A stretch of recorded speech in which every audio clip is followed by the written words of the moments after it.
vamos ao primeiro painel desse evento, que nós estamos chamando de O Compliance na visão do executivo número 1 da empresa. E para moderar esse painel, eu gostaria de chamar uma grande parceira da casa, presidente do Comitê de Compliance da AmCham e Head of Governance and Risk and Compliance do Grupo Votorantim, Ana Paula Carracedo. Ana, por favor. E para compor o painel, gostaria de chamar a presidente da Takeda, Renata Campos, o CEO da Thomson Reuters, Santiago Ayerza, e o CEO da Petros, Walter Oliveira Filho.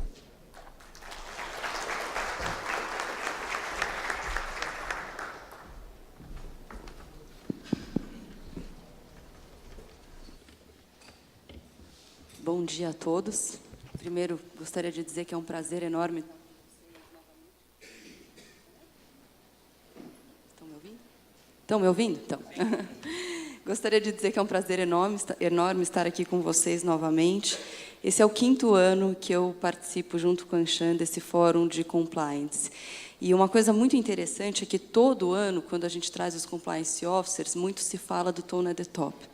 Então, dessa vez, a gente resolveu trazer o Tone at the Top para que eles dividam conosco essa experiência e a visão deles sobre o compliance e sobre tudo que a gente está passando agora no Brasil. Eu vou pedir para cada um de vocês fazer uma breve apresentação e, à medida em que vocês forem colocando os pontos, eu vou fazendo a mediação do debate. Vamos começar com a Renata Campos, presidente da Takeda. Bom dia, Renata.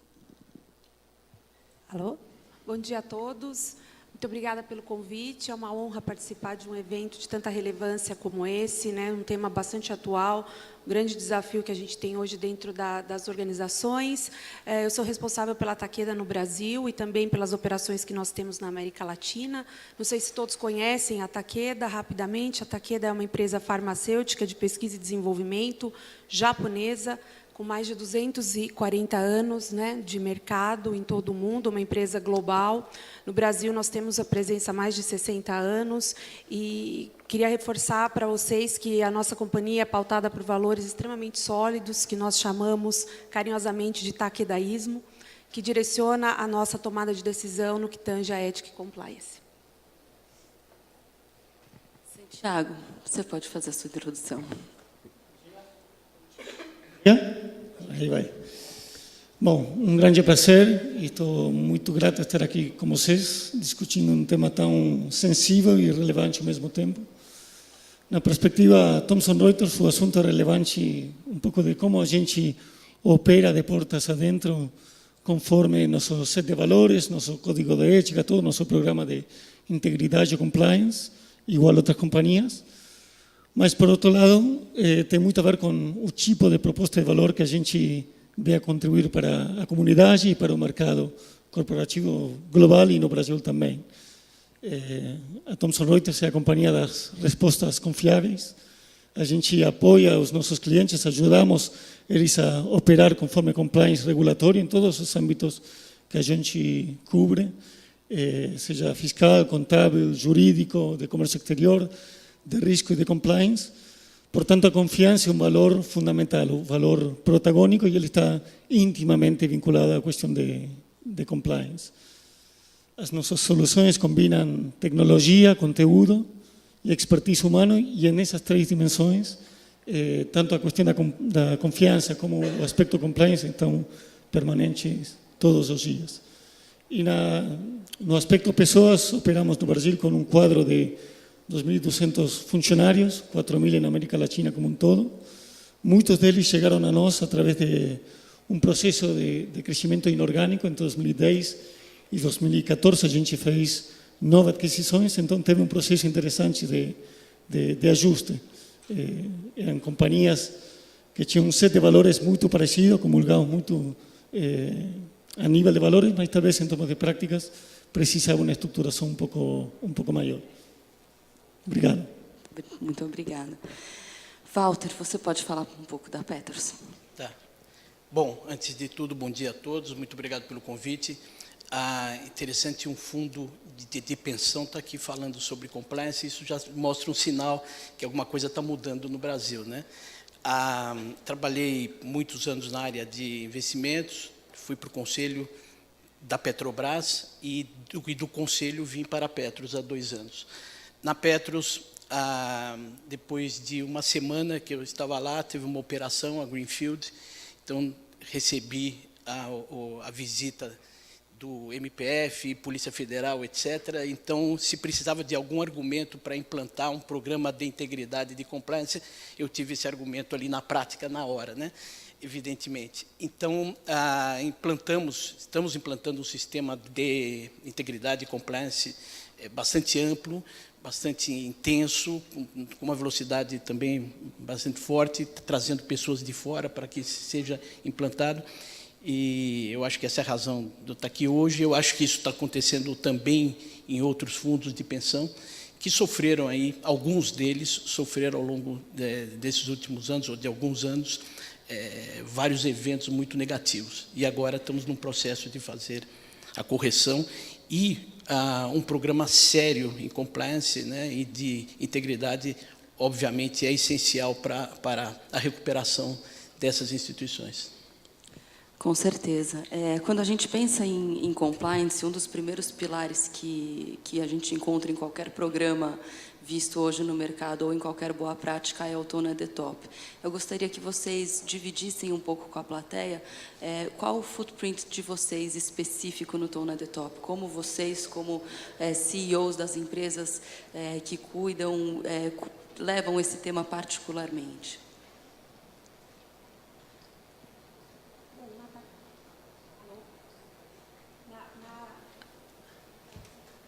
Oi? Pronto. Bom, para a Takeda, até diferente de muitas multinacionais, a accountability de compliance é do CEO local. Então, nós temos os nossos compliance officers nos países onde a gente atua, responde para o CEO localmente. Isso já demonstra a importância e a relevância, porque o executivo número 1 da companhia localmente é responsável por garantir a implantação de um programa de ética e compliance dentro da companhia. Isso empodera muito nós, como executivos, né, nos países onde a gente atua, a realmente dar esse tom que vem tone of the top.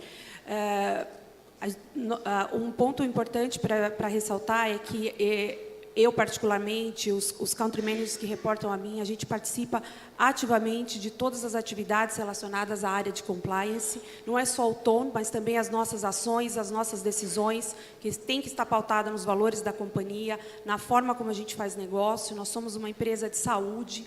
Para nós, o paciente está em primeiro lugar. Nós temos na Takeda uma árvore de tomada de decisão que a gente discute em todas as reuniões de negócio que a gente tem, em todos os fóruns que a gente tem de liderança com a organização. Primeiro, toda vez que eu tiver que me deparar com um dilema, né, corporativo, algo que esteja nessa zona cinza, a gente tem 4 perguntas, é um guia que a gente segue na companhia, isso fortemente disseminado, baseado pelo nosso código de conduta. A primeira pergunta que a gente tem que fazer é se essa decisão que nós estamos tomando é a melhor decisão para o paciente. Né? Se a gente tem alguma dúvida nesse momento, a gente para e tem que rediscutir o tema. Se eu tico essa primeira pergunta, não, realmente que a gente essa decisão que nós vamos tomar, ela é a melhor para o paciente, eu vou para uma segunda pergunta, que é: essa ação, essa atitude, esse projeto cria confiança com a sociedade? Porque às vezes a gente pode tomar uma decisão pontual para determinado paciente, mas isso não necessariamente cria uma confiança com a sociedade, que isso é extremamente importante. Então, se eu consigo responder essa segunda pergunta, eu vou para a terceira pergunta, que é construir a reputação. Bom, tomando essa ação, fazendo esse projeto, tomando essa decisão, eu realmente consigo construir uma reputação melhor para a Takeda? Se a gente consegue responder essa pergunta positivamente, consequentemente, nós temos o desenvolvimento sustentável do nosso negócio. Então, a gente tem implantado isso fortemente em todas as discussões, em todos os temas que a gente tem discutido, e eu tenho participado ativamente de todas as atividades que a gente tem na área de compliance. Então, isso eu acho que é muito importante. Nós somos uma empresa de saúde, né? Saúde a gente não pode brincar. Nós tratamos com pacientes, pessoas que estão numa situação fragilizada. Então, para nós, para a indústria farmacêutica, isso se torna extremamente importante e relevante. A minha compliance officer, dificilmente, eu não falo com ela quase, eu deixo de falar com ela algum dia da semana, na verdade, eu falo com ela praticamente todos os dias, e ela me auxilia, a mim, a todo o comitê executivo, na tomada de decisão. Então, acho que é o básico, né? Um básico bastante bem estruturado. Santiago, na sua visão, né, vocês ajudam muito o mercado de compliance na visão dos clientes, mas quando a gente olha da Thomson para dentro, como é que você aplica esse tone at the top? Vamos lá. Me parece, na perspectiva do número 1, do presidente, ou o cargo que for, a palavra-chave é coerência. Obviamente, é importante ter um time de compliance que solidamente, do ponto de vista técnico, que trabalhe em parceria com o RH, com o jurídico, com a auditoria interna, e que permeia toda a organização. Mas, ao final do dia, o rol do número 1 é levar essa mensagem de forma muito contundente, muito clara, clarificando quais são os comportamentos adequados, quais são as coisas que são para fazer, quais são as situações, clarificar em situações onde tem dúvida ou conflito de interesse, com exemplos muito práticos. Me parece que o grande desafio da área de compliance e do número 1 é chegar com essa mensagem em uma língua que seja facilmente digerível por toda a organização. E aí tem que ser bastante criativo, e de novo, não é o departamento ou o executivo de compliance trabalhando em forma isolada, sino em grande parceria com todo o time de liderança, muito com o RH, e procurar formas criativas com gamification, com exemplos claros, para engajar toda a organização em um tema que às vezes não resulta tão claro de primeira mão. E o rol, o papel fundamental do número 1 é o exemplo. A liderança não só com o speech, sino particularmente com as ações e com a tomada de decisões em situações de alta complexidade.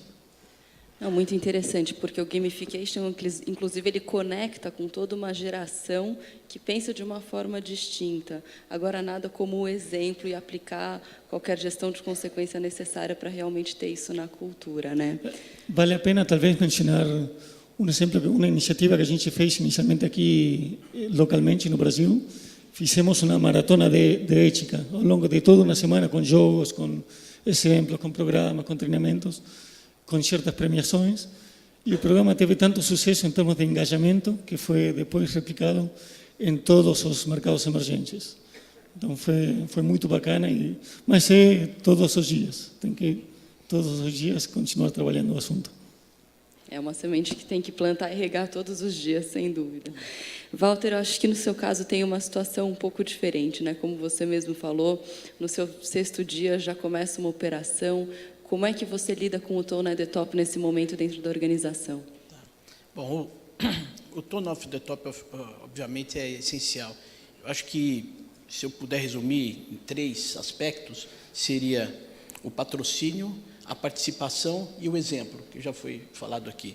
O patrocínio, ou seja, as iniciativas, né, tem que ter o envolvimento de todo o top da organização, o incentivo, o estímulo até as atividades, a participação, ou seja, as atividades, os eventos, os seminários, os programas, enfim, não são só para os funcionários, são para todos, a diretoria participar, está lá presente mesmo, ficar o tempo todo, participar de tudo, e nós, no nosso caso, nós fazemos isso, nós participamos em todas as atividades, o lançamento de um programa, o treinamento sobre um programa, ou seja, é mostrar que vale para todos. E o exemplo, é claro, a gente tem que dar o exemplo e mostrar que as regras são para toda a organização, para cada membro da organização, né? Então, isso eu acho que essa postura é essencial. A gente tem tentado o tempo todo fazer isso lá na Petros, né?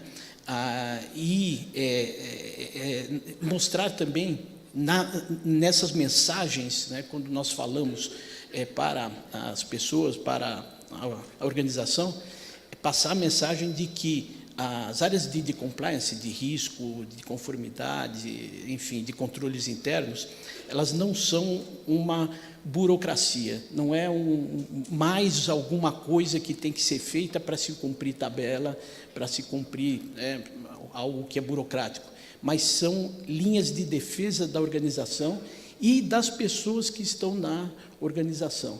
É mostrar que, que essas áreas são parceiras quando elas apontam os problemas antes que eles fiquem mais evidentes, eles fiquem grandes, né? E que daí exijam um esforço muito maior ou extrapolem a organização. Quando a auditoria externa faz um apontamento, faz uma ressalva ou gera um problema mais sério na parte da justiça e ou numa operação como essa que nós sofremos lá no passado, né? Então, isso significa mudança de cultura. Mudança de cultura é difícil, é lenta, mas ela é possível e tem que ser feita. Eu acho que, com tudo que está acontecendo aqui no Brasil hoje, com essas operações todas, e particularmente em fundos de pensão, que aconteceu recentemente, eu acho que fica até mais fácil a gente mostrar a necessidade da mudança dessa cultura. Embora esses exemplos sejam bastante evidentes, é preciso que se coloque isso ao todo o tempo, e eu ressalto, quer dizer, mostrar que essas áreas são parceiras, essas áreas, o compliance nos ajuda e não nos atrapalha, não é burocracia, mas sim algo que é necessário, importante, né? E tem que ser, e defende a organização. Eu acho que é a principal mensagem que tem que ser passada pelo top da organização. Muito bom. A gente até acabou antecipando um assunto que eu gostaria mesmo de perguntar, então agradeço pela sua explanação. Muito se fala que o compliance pode burocratizar ou engessar a empresa, né? E às vezes, quando os controles estão implementados, as pessoas falam, puxa, mas será que não é preciosismo? Será que a gente realmente precisa de tudo isso? Na visão de vocês, como é que faz esse balanço entre o engessar a empresa e o implantar a prática, porque ela vai trazer uma segurança para todos? Como é que isso acontece na empresa de vocês?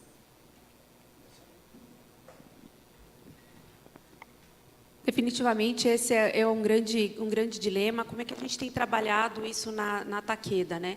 Treinamento, muito e-learning, sensibilização, assim como o Santiago compartilhou, o Compliance Week, nós também fazemos na Takeda, iniciamos aqui no Brasil, isso virou prática também para mercados emergentes, então você envolve o colaborador através de jogos, de atividades lúdicas, você conecta e realmente dá relevância para o tema. Nós temos investido muito em sistemas, né, no sentido de facilitar, de ganhar uma eficiência operacional dos nossos processos. Algo que eu tenho feito também é conversar com os colaboradores, tanto os nossos colaboradores da força de vendas e os nossos colaboradores internos, pelo menos uma vez por ano eu converso com todos, entender o que a gente pode melhorar, porque nada melhor do que entender com quem operacionaliza, com quem faz o dia a dia, quais são as principais dificuldades que eles enfrentam, né? Então, eu consigo levar isso para uma discussão de um comitê executivo, de um comitê de compliance, e nós não vamos fugir a nada do que é mandatório, do que é importante para atuar legalmente do ponto de vista de ética e compliance, mas a gente pode sim nos desafiar a melhorar sistemas, a desburocratizar alguns processos, simplificar algumas SOPs que a gente tem, que às vezes você tem réplicas em várias delas. Então, esse é o grande desafio e a liderança da organização tem que estar muito atenta a isso, né? Simplificar, mas sem deixar de fazer aquilo que tem que ser feito, sem tirar uma vírgula do que tem que ser feito, corretamente. Então, acho que o planejamento é algo também que a gente tem trabalhado muito com as equipes, porque se a gente sabe que nós temos um processo que às vezes leva 20 dias para ser concluído, não adianta a gente querer fazer em 5, né? Então, nós temos trabalhado também proativamente para sensibilizar com o planejamento, com o treinamento e principalmente o envolvimento da liderança nessa simplificação de processos. Me parece que tal reacción es natural en todo proceso de mudanza, ¿no? Nas primeiras etapas de uma implantação de Puede ser una cuestión de compliance o puede ser cualquier otro proceso. Inicialmente percibido como una carga más, alguna cosa a más que precisa ser feito e que demora versus o que era o processo anterior. Na medida que essas práticas façam parte dos processos e das ferramentas e da cultura, começa a ser parte do novo modo de fazer negócios da organização. E me parece muito importante trabalhar na conscientização que é um trabalho de prevenção e de trabalhar com um controle da operação muito mais acurado.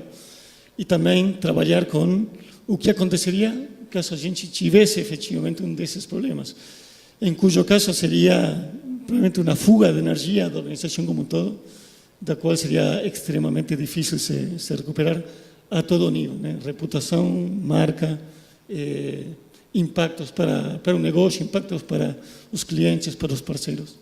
Então, me parece que passa um pouco por aí. Um pouco natural, mas tem que abordar ali cedo.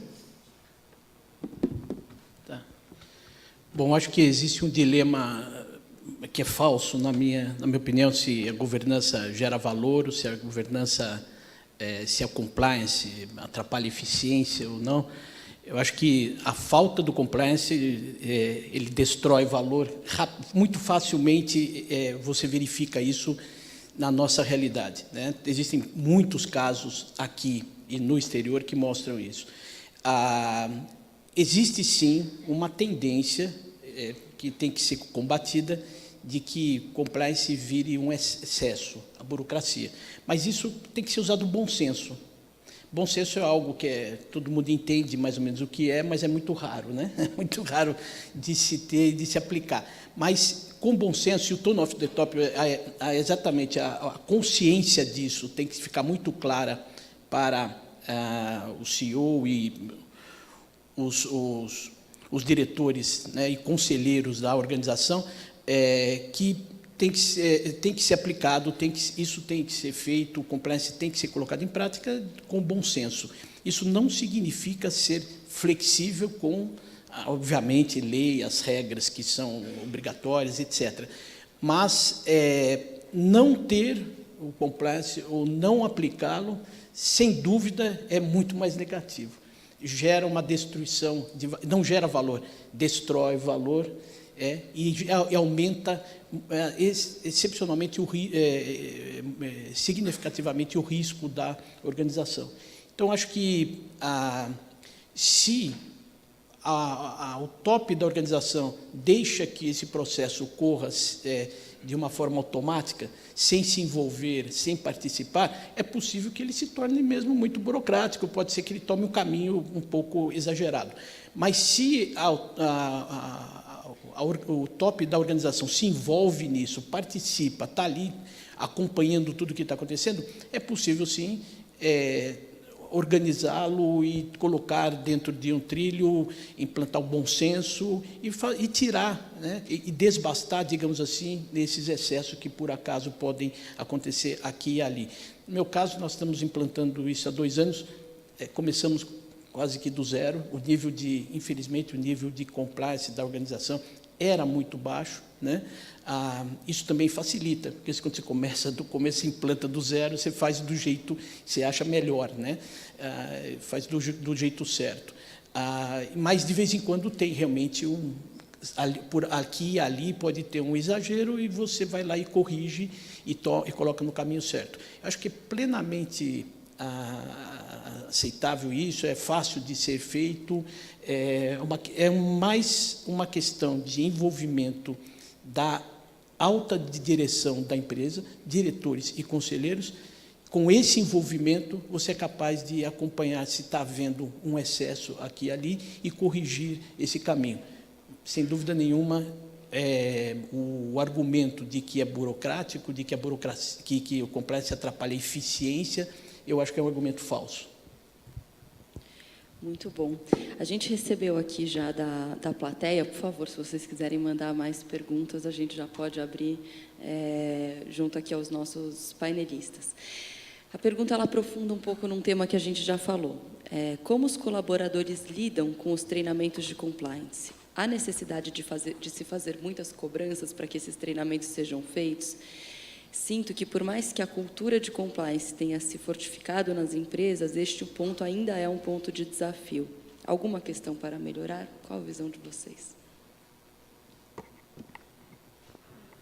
Nós temos diversificado a forma de treinamento, né? Então, nós temos usado, claro, você tem os treinamentos online, que eles são mandatórios, nós levamos isso muito a sério, e compliance, claro, sensibiliza durante os nossos town halls a importância desses treinamentos. Nós temos atingido aí índices bastante significativos.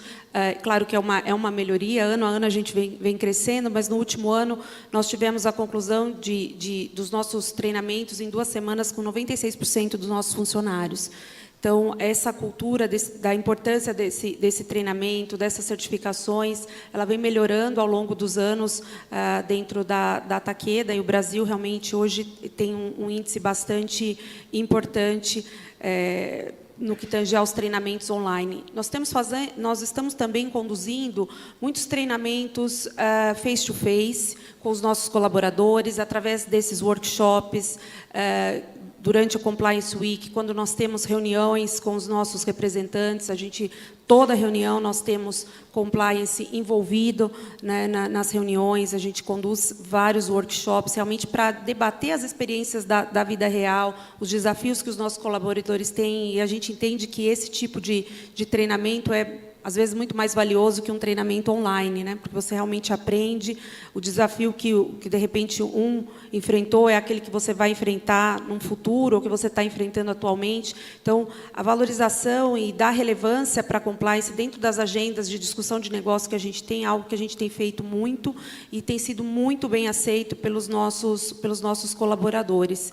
Um outro ponto que a gente tem trazido e tem sido muito bem avaliado pelos nossos colaboradores é sempre trazer alguém de fora para falar sobre o tema, né? Seja nas convenções de venda, seja nos nossos town halls internos, fora mesmo da indústria, realmente para provocar, para que a gente reflita um pouco mais sobre o tema, principalmente no que tange a tomada de decisão ética. Então, isso também tem sido muito bem aceito. A gente vê nas pesquisas que nós temos de engajamento que um dos scores mais altos que nós temos é o orgulho que os nossos colaboradores têm com as políticas de controle, de compliance e ética que a gente tem na empresa. Então, a gente atinge índices aí de mais de 90% me sinto orgulhoso em trabalhar na Takeda pelos projetos de ética e compliance que a companhia tem. Então, acho que a gente tem conseguido envolver realmente, desde o mais básico, né, do que é obrigatório, que são esses treinamentos, mas até o sentimento de pertencer, né, os níveis de engajamento, esse orgulho de trabalhar numa empresa que tem um programa de ética e compliance bastante sólido. Santiago. Bom, foram várias perguntas em uma. Certamente precisa de muita cobrança e de muita persistência, mas me parece que a fórmula torna-se mais interessante na medida que a gente consegue inspirar e motivar para que esse movimento surja do próprio colaborador, do seu próprio líder. De alguma maneira, o que precisamos é que cada líder de time, cada gerente, cada diretor, de alguma forma seja o Chief Compliance Officer e tome o accountability porque isso aconteça. E, não, me parece que precisamos que todo mundo tenha os cursos, precisamos fazer a cobrança, mas à medida que a gente conseguir inspirar e fazendo essa pedagogia, cada vez precisa de menos cobrança e as coisas acontecem mais pela própria proatividade e iniciativa da área e do próprio colaborador. Bom, no nosso caso lá na Petro são 480 funcionários apenas, então fica mais fácil fazer o treinamento com todos os funcionários. Além disso, a gente tem workshops sobre temas específicos, nós convidamos pessoas de fora também para fazerem apresentações, mas algo que realmente é muito importante para que as pessoas sintam que funciona na prática é o envolvimento dessas áreas em todos os comitês da empresa. Então, nós criamos, com o tempo, um sistema que as decisões são tomadas em comitês, né? de forma que todos, ou um grande número de pessoas atuam e participam da tomada de decisões. É uma forma também de fazer a proteção aí da empresa, são linhas de defesa, e também impedir que a diretoria em si tenha um poder tão grande, né, como teve no passado. Então, e as pessoas se envolvendo, a gestão, né, os técnicos se envolvendo em todas essas discussões e processos de tomada de decisão, com a presença sempre, a participação sempre da área de risco, de compliance, controles internos, né, que está presente em praticamente todos os comitês para dar a sua opinião. Isso é bastante, isso acaba mostrando a importância e o envolvimento que essas áreas têm no dia a dia da empresa. Um treinamento na prática de como isso é relevante, né? Além disso, nós implantamos a análise reputacional de todos os fornecedores, de todas as pessoas, de todos os, enfim, stakeholders, aí, todos os contatos que a Fundação tem fora, tá? Então, seja fornecedores de serviço, gestores, que a gente faz a contratação, etc., todas essas pessoas, todas essas empresas passam por uma análise reputacional prévia. Então, isso envolve o compliance o tempo todo nas atividades aí da empresa, né? E, como disse, é importante que o tempo todo se coloque, mas também se mostre na prática o quanto essas áreas, além de área de compliance, conformidade, de controles internos, risco, também ouvidoria, auditoria, são áreas de defesa que são parceiras em apontar os problemas antes que eles fiquem grandes, antes que eles apareçam, seja interna ou externamente, de uma forma que atrapalhe a reputação, a imagem e as atividades da organização, tá? Eu vou aproveitar o gancho, novamente, quando a gente pensa nos comitês e como esse processo de decisão ocorre na empresa. Qual o papel da governança, né? A gente tem aqui 3 mercados absolutamente distintos representados no painel. No caso de cada um de vocês, como a governança está estruturada para que as práticas de compliance realmente ocorram? Quer dizer, se tiver uma investigação, se tiver um risco alto, como que a governança se estrutura para resolver? Qual o papel de cada um?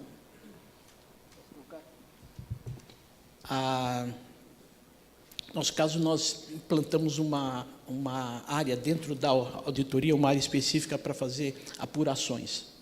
Então, nós contratamos pessoas fora, e essa área é dedicada especificamente a apurações de denúncias, né, de fraude, enfim, de toda a ordem, até mesmo de assédio, etc. Essa área ela trabalha, como eu falei, de forma independente. A orientação de todas as investigações é feita por um comitê de gerentes. É o gerente do jurídico, da auditoria, da ouvidoria e de risco e compliance. Esse comitê, composto por essas pessoas, é que decide se uma investigação vai para frente ou não. Quando, então, manda para essa área de apuração, a apuração é feita, volta para o comitê, e o comitê, então, encaminha o relatório para o Ministério Público, para a Previc, que é o nosso órgão fiscalizador, e para o escritório de advocacia, que são 4 que nós temos, que já previamente, né, temos um contrato. Esses escritórios, então, o escritório que recebe o relatório, ele decide se isso pode gerar um processo ou não. Uma vez que é decidido se vai gerar um processo, o jurídico acompanha isso, o escritório faz a peça, e daí o processo é enviado para a Justiça. Vocês perceberam que em nenhum momento eu falei que a diretoria está envolvida, né? Nem a diretoria, nem o conselho. Ou seja, nós empoderamos uma área técnica, né, com os gerentes dessas áreas, e o gerente de auditoria, de risco, e o gerente da ouvidoria só podem ser mandados embora pelo conselho. com autorização do Conselho. Então, a diretoria não tem poder de impedir que uma investigação aconteça. E não tem também o domínio de como essa investigação é feita. Isso nunca foi assim. Antes, só o diretor podia mandar fazer uma investigação. O relatório, quando ficava pronto, vinha para o diretor. Ele podia ele levar isso à frente, dar consequência ou não, poder jogar na gaveta. Então, para impedir que isso aconteça e blindar a instituição, né, digamos, para sempre, né? Então, a ideia é que a equipe técnica, no fim, ela tem esse empoderamento e tem essa capacidade de tocar esses assuntos à frente. Inclusive, investigar a diretoria mesmo, até um membro do Conselho. Esse comitê não está no nosso estatuto ainda, eu espero que seja um órgão estatutário. Nós estamos mudando o estatuto agora. A diretoria, com a equipe técnica, está fazendo a proposta de um novo estatuto, deve ficar pronta a proposta no final de agosto agora, vai para o Conselho e depois, se o Conselho aprovar, vai para a patrocinadora, as patrocinadoras e etc. E daí ele vai ser colocado. Eu espero que seja aprovado e que isso seja colocado em prática. Mas hoje já funciona assim, independente de ser um órgão estatutário ou não, exatamente para a gente mostrar que, efetivamente, isso é possível acontecer, que funciona.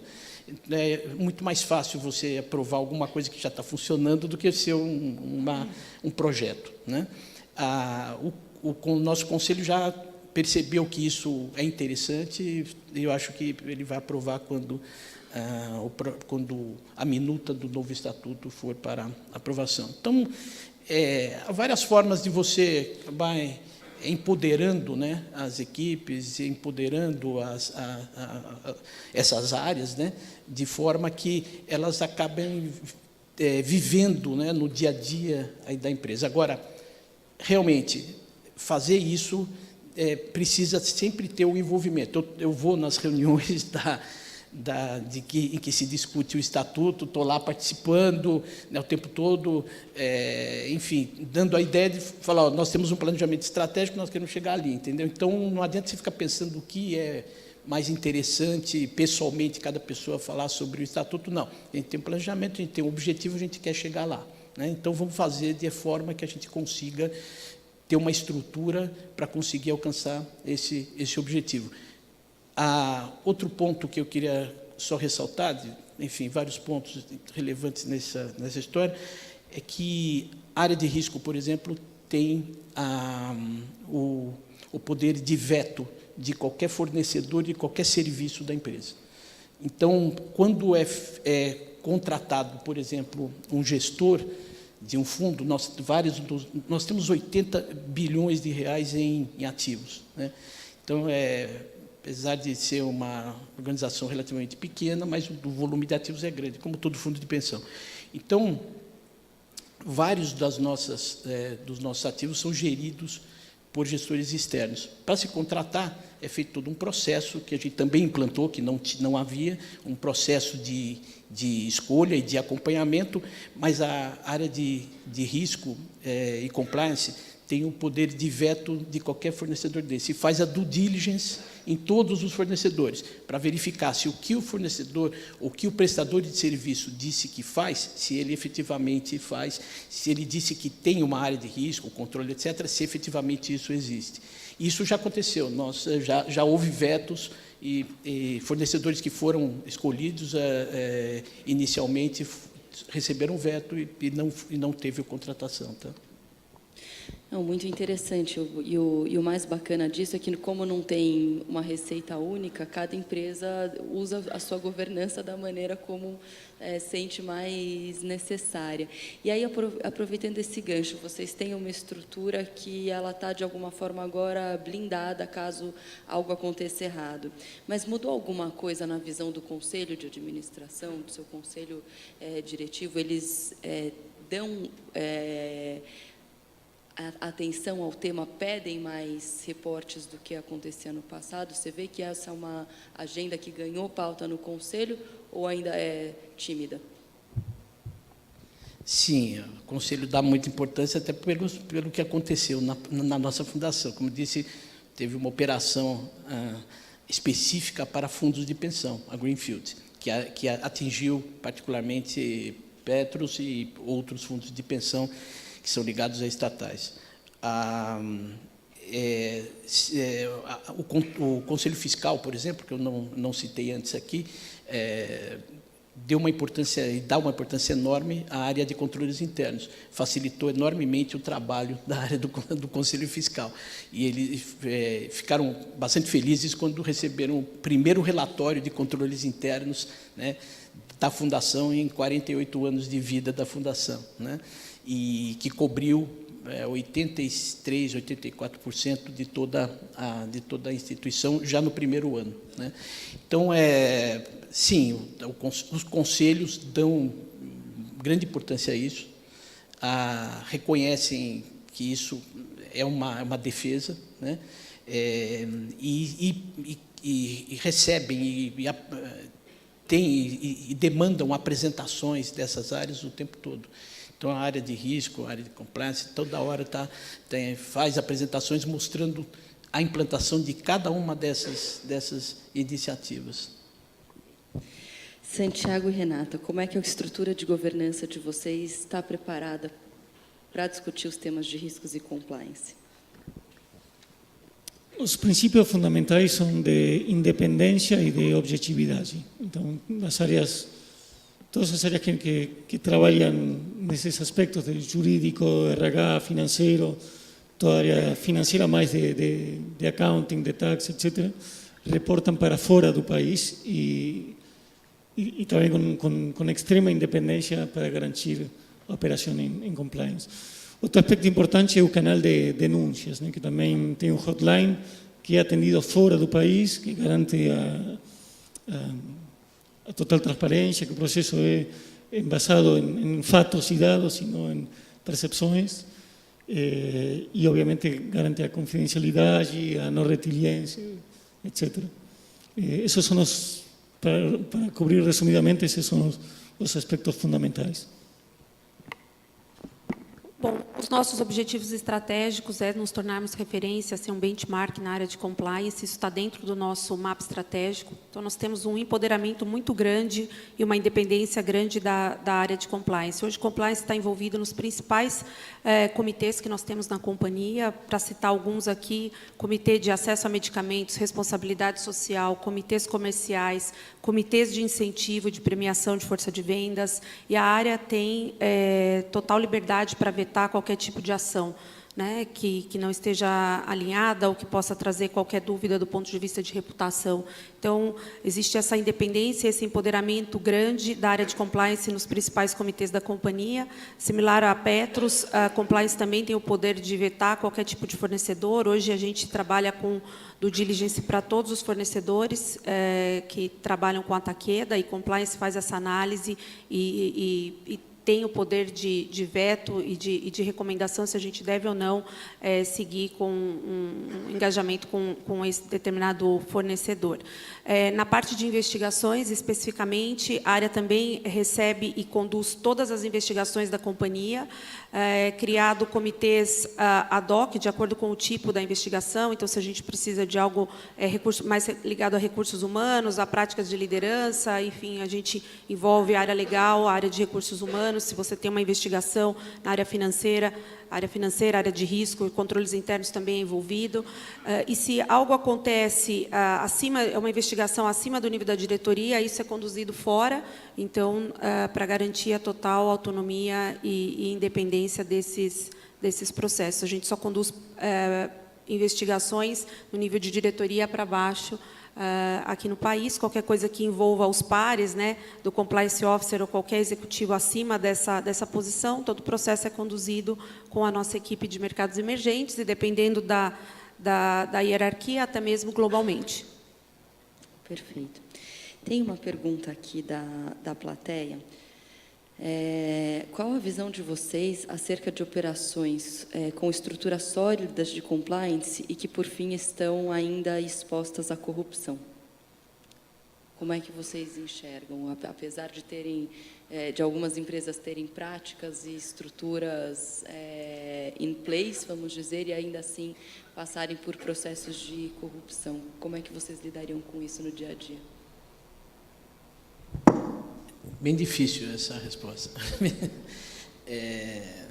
Eu acho que não, nenhuma estrutura é perfeita, né? Talvez tenha alguma falha. Aí, em algum momento você pode ter alguém que burle o controle.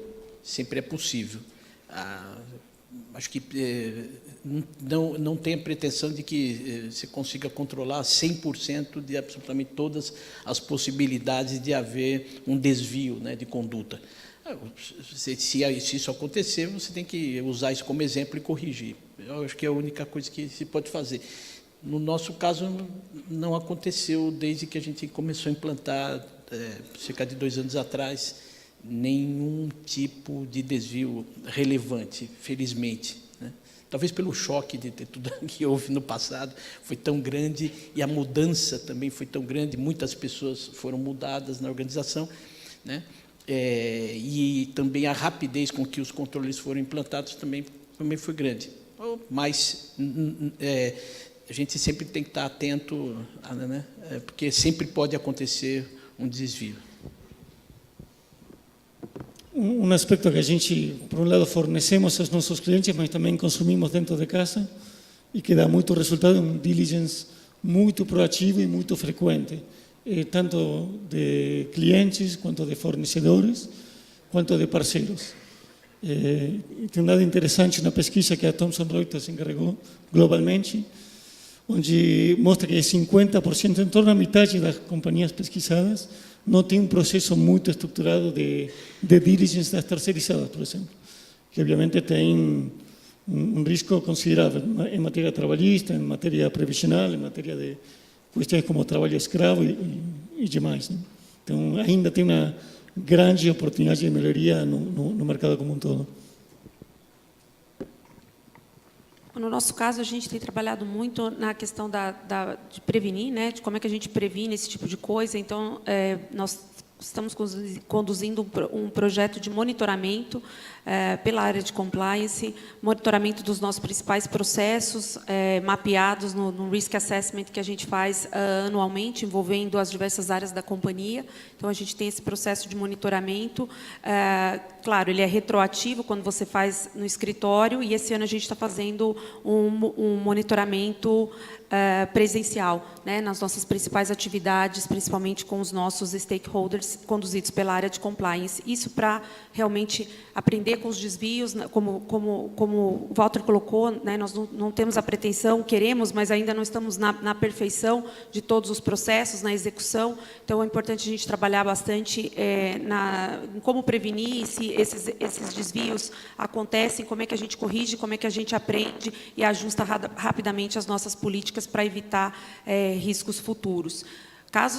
Casos de desvio de conduta, corrupção, esse tipo de situação, não tem flexibilidade, né? A gente tem que realmente desligar os colaboradores, além da revisão de processo, das pessoas que não estão alinhadas com a nossa conduta. Então, às vezes são decisões difíceis, mas para nós não é o que você entrega, e sim o que você entrega e como você entrega. E isso tem pesos iguais para a companhia. Então, já aconteceram vários casos, a gente realmente tem que desligar, não por corrupção, mas por algum desvio de política, enfim, alguns colaboradores, e a gente faz com a maior tranquilidade, porque realmente, para nós, o importante é o que o colaborador entrega, e tão importante com o que ele entrega, como ele entrega. Então, faz parte, de forma bastante tranquila, das decisões que a gente tem que tomar enquanto liderança na empresa.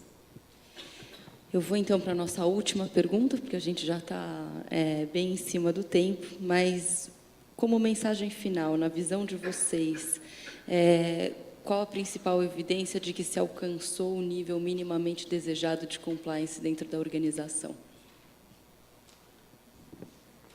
A gente tem avaliado isso sobre diferentes aspectos, né? Então, através de pesquisas com os nossos principais stakeholders, e isso é motivo de muito orgulho para a Takeda, ouvir dos nossos principais clientes, que são médicos, associações de pacientes, distribuidores, que a Takeda, sim, tem um programa de ética e compliance bastante robusto, então a reputação da companhia é bastante valorizada pelos stakeholders externos. Já comentei com você a respeito dos nossos colaboradores, então esse ponto é um dos maiores índices de engajamento que a gente tem dentro da companhia, então a gente entende que nós estamos no caminho correto, porque os nossos colaboradores valorizam isso. Eu queria comentar com vocês também, do ponto de vista de liderança, né, quando a gente fala de um comitê executivo, anualmente a gente tem uma premiação onde os pares votam entre si para o principal líder, para o principal prêmio que a gente tem, que é de liderança transformacional.